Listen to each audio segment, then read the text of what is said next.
Katie Allman reporting for Katie Chats in downtown Toronto, here with makeup artist and special effects artist TRASON FERNANDEZ. How did it feel to be nominated for a Canadian Screen Award for your work on Antiviral?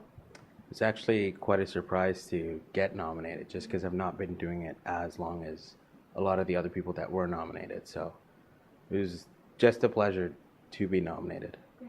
And you've had a lot of films this past year: Picture Day, Resident Evil Retribution, Midnight's Children. Have you been doing as much as you always expected it to be, and how do you squeeze it all in? It's very hard to squeeze it all in. Yeah. There's not much sleep involved.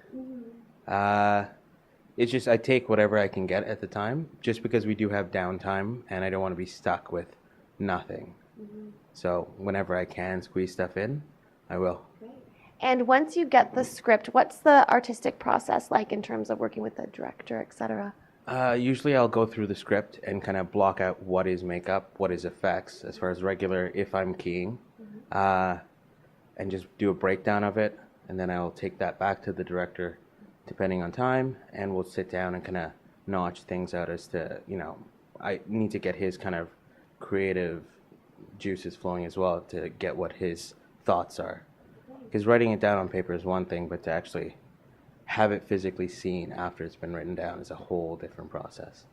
And tell me a little bit more about the makeup on Antiviral, what you think sort of set it apart for you in terms of your career.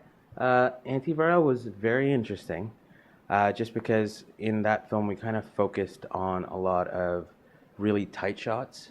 So there was a lot of, and it was very gruesome, but very realistic at the same time. So it was a lot of boils, pustules, herpes, I think, was a huge factor in that movie.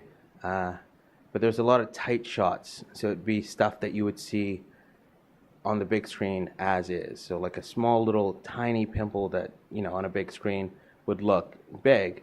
We're zooming into that one to make it even bigger, because you want to actually see, the infection, the kind of gruesomeness of it.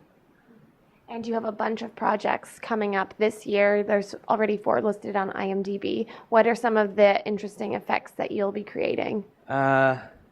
In Girl House, it was an interesting process as well, because there's another shop that was involved that ended up making most of the actual pieces, and I was the one in Ottawa shooting that one, and they basically built everything, went down, I received everything, and it was just a matter of me applying it and kind of making it work.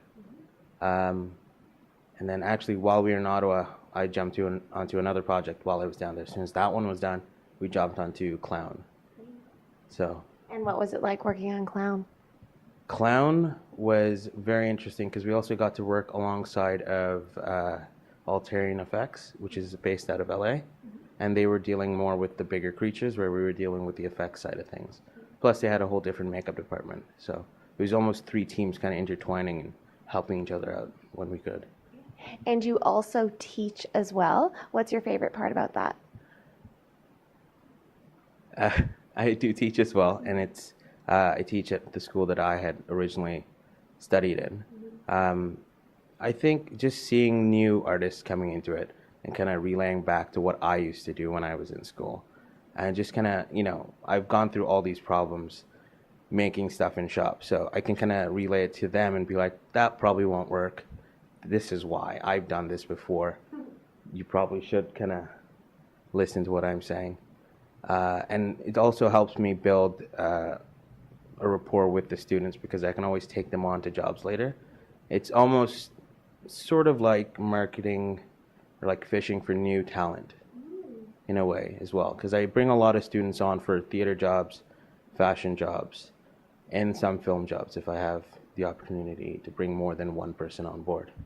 And where's the best place to find out more information on you and the work that you do online? You can actually go to trason.com, or you can check me out on IMDb. Thank you so much, TRASON. Congratulations, and best of luck with your upcoming projects. Thanks, Katie. I'm Katie Allman reporting for Katie Chats in downtown Toronto.